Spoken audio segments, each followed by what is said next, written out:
Bonjour à toutes et à tous, bienvenue dans cette nouvelle vidéo qui va parler de 3D, de workflow. Sans plus attendre, on va attaquer. C'est un projet qui s'appelle Safe Place, un projet qui a germé dans ma tête un soir où j'ai tapé une insomnie. Je m'explique tout de suite. Donc par quoi j'ai commencé en fait, c'est que j'avais un petit texte sur mon bigot où j'avais marqué 2-3 points clés de ce que j'avais en tête, et j'avais vraiment en tête une scène très reposante qui s'appelle Safe Place. Et du coup j'en ai fait un petit croquis très rapide.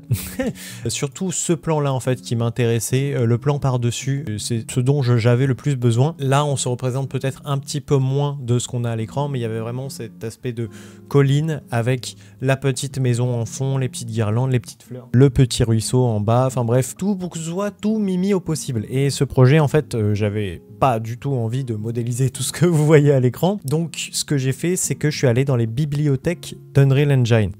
Donc en fait, ce qui est génial avec Unreal, une fois de plus, c'est qu'ils nous mettent à disposition une banque d'assets et de packs gratuits ou payants.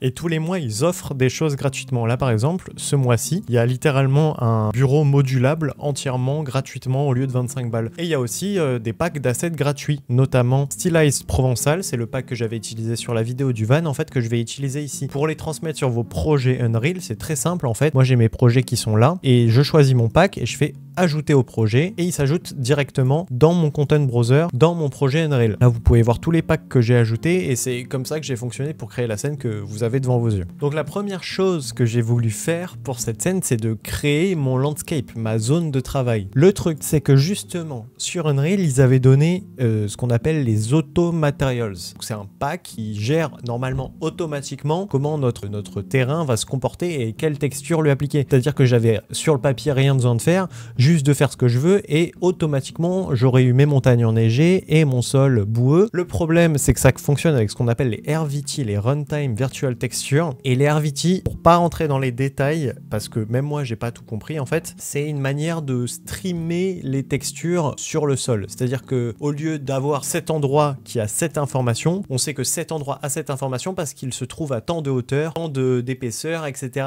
etc. Et donc normalement, si c'est bien foutu, ça nous permet d'avoir des landscapes, des décors, des paysages qui sont automatiquement modifiés selon leur hauteur. Le truc, c'est que moi j'ai pas du tout réussi à faire fonctionner le boutin. Donc ce que j'ai fait, c'est que par pure flemme, j'ai juste une map déjà faite de ces automatériels et je n'ai même pas daigné créer une nouvelle map, hein. J'ai vraiment utilisé directement la map que j'ai trouvée. Et sachez que MW Landscape Automaterial, c'est gratuit, c'est quelque chose que vous pourrez récupérer sur le workshop de Unreal et utiliser si vous le voulez. Donc voilà, ça c'était la première chose et ce qui m'a fait retarder le projet de quasiment 3-4 jours parce que j'arrivais juste pas à faire fonctionner ce truc et ça me rendait fou. Deuxième chose, on va aller du plus gros au plus petit, c'est la skybox que vous voyez là. En fait, j'ai trouvé un pack de petits nuages stylisés pour faire un petit peu comme dans les dessins animés. J'avais un petit peu envie de récupérer cet aspect un peu Ghibli en fait. Qu'est-ce que j'ai fait? J'ai pas juste laissé les nuages comme ça. Il y a différents réglages que j'ai changés, notamment pour qu'on voit plus la profondeur et l'ombre des nuages. Voilà, avec ce petit réglage là. Et c'est tout pour ce qui est du gros. Ensuite, on va s'attaquer au foliage. Du coup, ce que j'ai fait, c'est que de base, cette map là fournit de l'herbe qui est généré procéduralement à même le sol.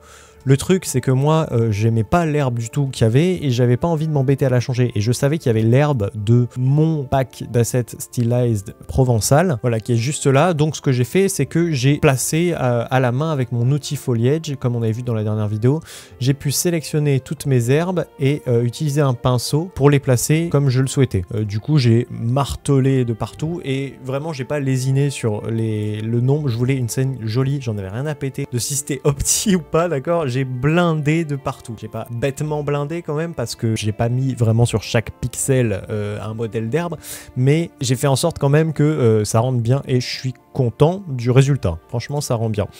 Deuxième chose, c'est pour les arbres. Alors pour les arbres, j'ai une petite galère, c'est que sur mes rendus, déjà vous voyez les couleurs, elles sont pleines. C'est-à-dire que notre arbre a une seule couleur. Et le pire, c'était quand j'avais mon soleil qui était baissé, on en reparlera aussi plus tard, c'est en fait au moment du rendu, les arbres étaient unicolores. On ne voyait pas les différentes petites feuilles. Du coup, c'était bien relou. Et j'ai dû aller du coup une fois de plus dans les réglages directement de l'arbre et de la texture de feuilles pour les modifier à la main, désactiver ce RBT là de merde qui me rend mes arbres complètement noirs et changer en fait manuellement la couleur en appliquant une teinte et en saturant un petit peu la couleur de l'arbre. Vous voyez, si je le désature, ça s'éclaircit ou ça s'assombrit. Ensuite, une fois que j'avais placé mes arbres et mon herbe, j'ai rajouté tous les petits détails de ma scène. Bon, déjà cet arbre là, hein, qui est l'arbre qui domine la vallée. Petite fleur parce que j'avais besoin d'un point de repère pour ma caméra. Et toute la maison qu'on a là-bas, notamment avec encore une fois des assets de Stylized Provençal, mais pas que. J'ai pris d'autres packs, notamment Fantastic Village Pack, qui était très très cool. Ça m'a permis de trouver pas mal de trucs, notamment ces petits trucs de vêtements là, j'aimais bien l'idée. Et des tables, des petits assets en tout genre. Le seul truc que j'ai dû modéliser, c'est ces guirlandes. Parce que, croyez-le ou non, impossible de trouver des modèles de guirlandes, ni sur le store d'Unreal, ni sur internet tout court. Je n'ai trouvé mais rien du tout. Donc je les ai modélisées en 2 spi et elles font le taf. Je trouve il n'y a pas besoin de plus de toute façon. J'ai rajouté des petites vignes, hein, ça c'est moi qui ai rajouté à la main aussi, des petits détails. J'ai fait des fleurs que j'ai fait volontairement grosses parce qu'il fallait qu'elles se voient depuis notre arbre. Sinon elles étaient trop petites, donc j'avais vraiment envie qu'on voit la couleur depuis loin. Et dernière chose, du coup, j'aurais dû en parler pendant le landscape, mais c'est ce petit ruisseau. Donc en fait, pour faire de l'eau sur Unreal, soit on fait de l'eau qu'on simule, soit on utilise ce qu'on appelle des water planes. Ça porte bien son nom, c'est littéralement des plaques d'eau avec une texture animée en fait qui déforme en dessous. Vous pouvez voir que c'est un petit peu cracra sur certains endroits, hein, que c'est plat, du coup ça ne peut pas se courber en fait, hein, tout simplement, même si je suis sûr qu'il y a des bonnes techniques pour, mais là j'étais pas dans l'objectif de faire quelque chose d'absolument parfaitement propre.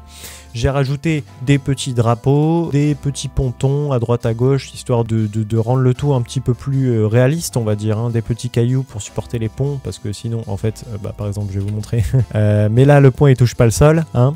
Mais c'est pas grave, on le voit pas, il y a que moi qui le sais. Et c'est plus ou moins tout pour ce qui est de la scene art. J'ai bien fait attention du coup de supprimer les herbes là où j'avais fait mon trou avec mon outil landscape. Peut-être je peux vous montrer un petit peu comment ça fonctionne. Voilà, l'outil landscape ça fonctionne comme ça. Je peux creuser, sculpter, augmenter, smoother. Je peux faire plus ou moins ce que je veux avec cet outil, hein. Il n'y a rien de bien complexe là-dedans.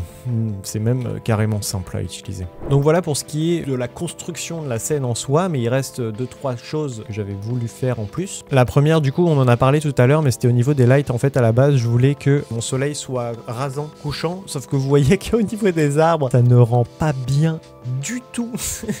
Là, voilà, on va s'éloigner encore, mais là, vous voyez que c'est vraiment pas joli, en fait. Ça fonctionne pas, ces arbres. Donc, j'ai préféré ensuite, après un premier rendu test, garder ce soleil au-dessus. Et dernière chose que j'ai faite, c'est tout simplement placer mes caméras. Donc voilà, j'ai placé mes caméras, de faire à différents plans. À la base, je voulais juste faire un plan en mode qui reste à côté de l'arbre, en mode économiseur d'écran. Dites-moi si ça vous intéresse, peut-être je pourrais en faire un.